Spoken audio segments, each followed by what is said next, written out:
So let's talk about a theory of love.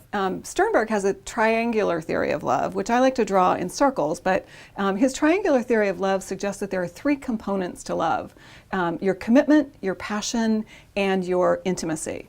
So let me draw that. I draw it as interlocking circles because it's easier to see the intersection of those places than it is in a triangle, but it is the triangular theory of love.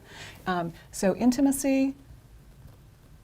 And by intimacy, what we mean is who do you tell your secrets to? This is not sexual intimacy. This is who's your best friend, who do you tell everything to, who do you trust? And with that person, you have an intimate relation.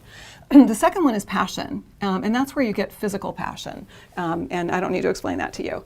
And the last one is commitment. And this is a long-term commitment.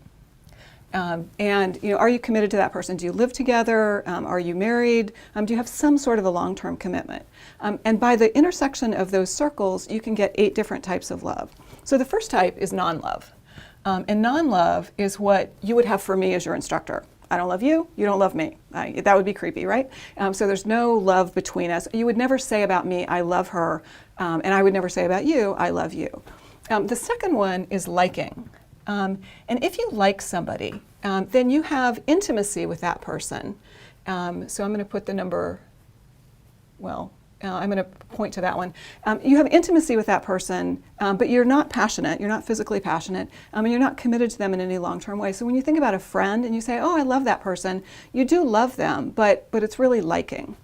The third one is infatuation. And if you're infatuated with somebody, you have passion for them, but you don't have commitment. So you're not committed to them in any long-term way. You actually don't know them very well either, so you're not intimate with them, so you have passion only. So that would be infatuation, that's passion. The fourth one is if you have commitment only, then that's empty. And why is that empty? Empty sounds sort of sad, and it is sort of sad. If you have a long-term commitment with somebody who you don't know very well, or you don't share any secrets with, and you don't have any physical passion for, that's what Sternberg refers to as empty love. And if you think about a couple that might be staying together for the sake of the children, they no longer like each other, they're no longer physically passionate with each other, but they do remain committed. So that's why it's called empty love. So then, I can draw that over there.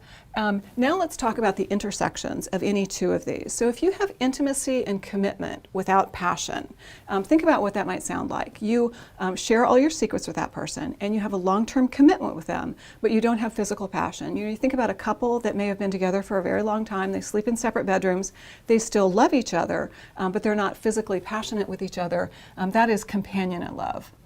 And one of the mistakes that students often make is they call that compassionate love.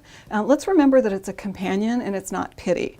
This is not pity love. There's no such thing in Sternberg's view as pity love, but there is a companion. And it can be very fulfilling. Many of these types of love can be fulfilling without having all of them. Another intersection would be the idea that you are intimate with the person and passionate, but you're not yet committed to that person. And that's what we call romantic love.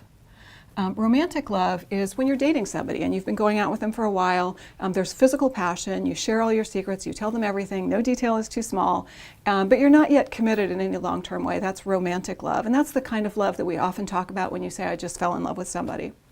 The third one, which is a little bit rarer, and it's actually a term that you hardly ever hear, so please email me, fatuous love. You never hear anywhere outside of developmental psychology or psychology in general. So if you ever hear that word, send me an email. Fatuous love is the presence of commitment and passion without intimacy. So what would that be like? You don't know the person very well, yet you engage in a long-term committed relationship with them and you're passionate about them. Think about somebody who runs off and gets married. You say, wow, like they've hardly known each other, and yet they got married. There was this 2-week whirlwind courtship. That's fatuous love. And then the last one is consummate. And that's the gold standard. That's the presence of intimacy, commitment, and passion. It's got, all of those 3 things. You know the person really well and you share their secrets. You're physically passionate and you have a long-term commitment. Now, I will say that's consummate love. That's the gold standard in a Western situation. Not all societies, this is a very Western model. So when you think about the different kinds of love, think about what the ideal would be in another culture, because this is relatively culture specific.